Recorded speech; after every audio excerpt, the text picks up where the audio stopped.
This is Mac OS Ken. A couple of notes from the financial front, not a few. Issues for Apple in the UK and EU. And award season begins anew. It is Friday, the 8th of July, 2022. I'm Ken Ray, and this is news from macOS Ken, brought to you by yours truly and supported by people like you, patrons through Patreon. Find out more and add your support at patreon.com/macOSKen. Whatever changes you've heard about upcoming iPhone builds will have no material impact. That is the word from Loop Capital analyst Ananda Barua.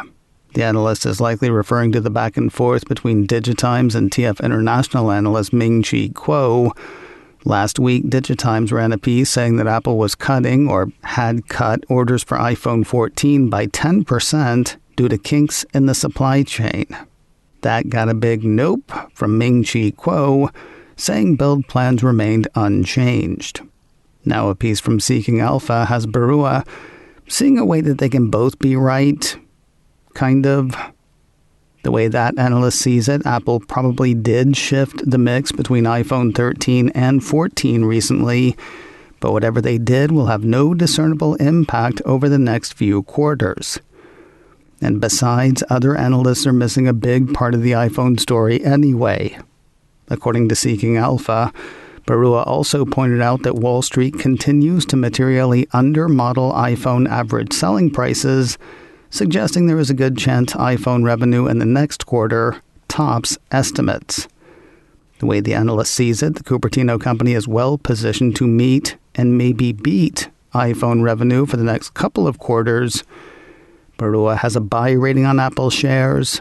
His price target on the shares is $180. News of a lowered price target that is honestly practically not worth mentioning. A piece from The Street says Goldman Sachs analyst Rod Hall, ever the Apple bear, has lowered his 12-month price target over concerns around the economy. The piece from The Street started off covering the M2-powered MacBook Air, which goes up for pre-order today. Not only does Apple have a new Mac, the piece points out that the Mac's been going gangbusters. Quoting the report, Mac sales were the standout performer in terms of Apple hardware last quarter, with revenues rising 14.7% to $10.44 billion over the 3 months ending in March. Paging Dr. Downer. The report goes on to say Goldman Sachs analyst Rod Hall, however, cautioned that hardware and device sales, the bulk of Apple's revenue, could be at risk if the global economy were to tip into recession. With that, Mr. Hall maintained his neutral rating on Apple shares. He dropped his target $27, though, moving that from $157 to $130. It looks like Apple will have to answer for its App Store commission structure in the UK. Late last week, Apple Insider ran a piece saying that the Cupertino company will face a full trial in the United Kingdom, accused of overcharging consumers in the App Store thanks to its commission rate. According to the complaint, according to Apple Insider, Apple's 30% commission on app and in-app purchases is unfair. Additionally, the woman leading the case against Apple argues that Apple's cut has forced developers to raise prices and push the cost to consumers. Digital economy specialist and lecturer Dr. Rachel Kent leads the charge. While Apple had hoped to have the case tossed, London's Competition Appeal Tribunal dashed that hope, giving Dr. Kent the warm fuzzies. Quoting the doctor, "I applaud the Competition Appeal Tribunal for this clear and well-thought-out decision. A claim of this magnitude is always going to be heavily defended. The anti-competitive practices that we are alleging against Apple go to the heart of Apple's business strategy, and with its almost unlimited resources, it will always make this a challenging fight." The EU's DMA and DSA have passed, in theory. Apple Insider highlights a report from India's Economic Times laying out the legislation. The DMA, or Digital Markets Act, is the one that would bar Apple from self-preferential treatment in searches. In other words, if somebody searches the App Store for music, for example, Apple would not be allowed to list Apple Music above Spotify or Deezer or whatever other music streamers are left. It would also require Apple to let users uninstall pre-installed applications, make certain functions like iMessage interoperable with similar third-party apps, and the big one, it would require open access to third-party app stores. As for the other one, Apple Insider says the DSA, or Digital Services Act, limits how companies can use any user data they collect for commercial activities and forces platforms to police user content to eliminate false information and hate speech. Though passed through the EU's governing body, the piece says the acts still have to be ratified by the 27 countries that make up the union. Assuming that happens, as most assume it will, both acts will go into effect around the beginning of 2024.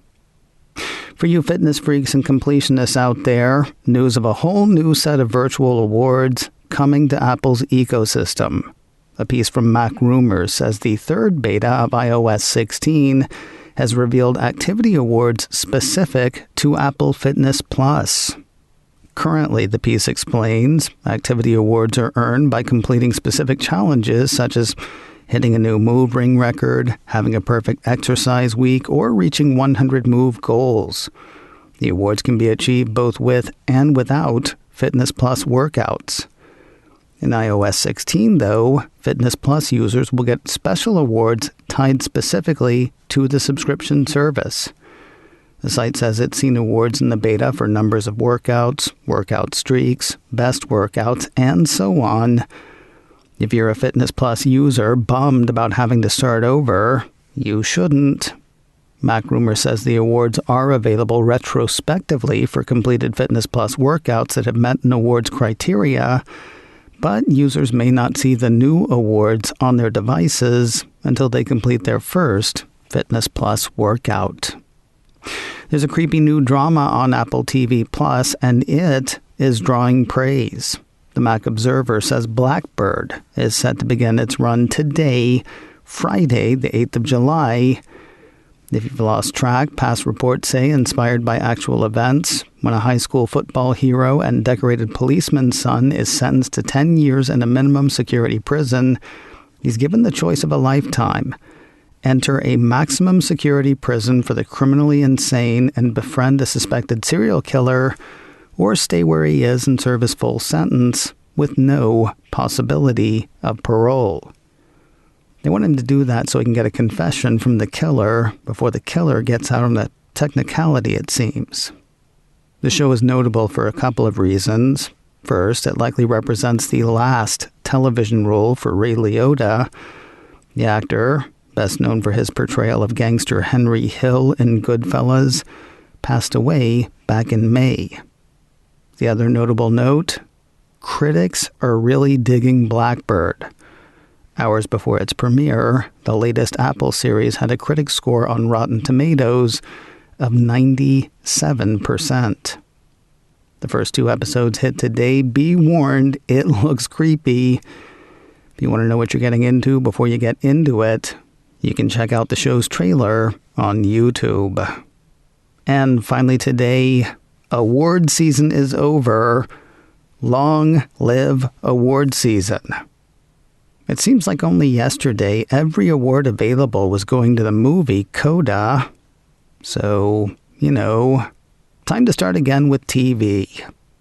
Apple issued a press release Thursday announcing 53 Hollywood Critics Association Awards nominations, nearly half of which went to 2 shows. According to the release, Apple TV Plus was recognized as the most nominated streaming service by the Hollywood Critics Association, scoring a record 53 nominations, with Severance and Ted Lasso leading the Best Drama and Best Comedy streaming categories respectively, with 12 nominations. Plenty of categories wherein Apple TV Plus shows and their actors will be going head-to-head. The Morning Show, Pachinko, and Severance are each up for Best Streaming Series Drama. The After Party, Dickinson, Schmigadoon, and Ted Lasso are each up for Best Streaming Series Comedy. Acapulco and Pachinko are both up for Best International Series. Over 20 actors and actresses from Apple TV Plus series are facing off in various categories, and just like Captain America, I could do this all day. But I'm not gonna. 53 nominations. Seriously. If you want to see all of the Apple nominations, they are available on the news site for Apple TV+. I'll have a link to that in this story on macosken.com. The Hollywood Critics Association Awards will be presented at the Beverly Hilton in Los Angeles on the 14th of August, according to the release. macOS Ken, brought to you by me and supported by people like you, patrons through Patreon. Find out more and add your support at patreon.com/macOSken. Advertising handled by Backbeat Media, online at backbeatmedia.com. You can reach me a couple of ways.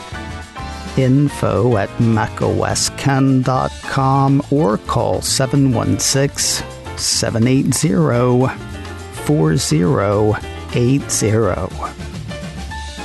Until next time, that is news from macOS Ken. I'm Ken Ray.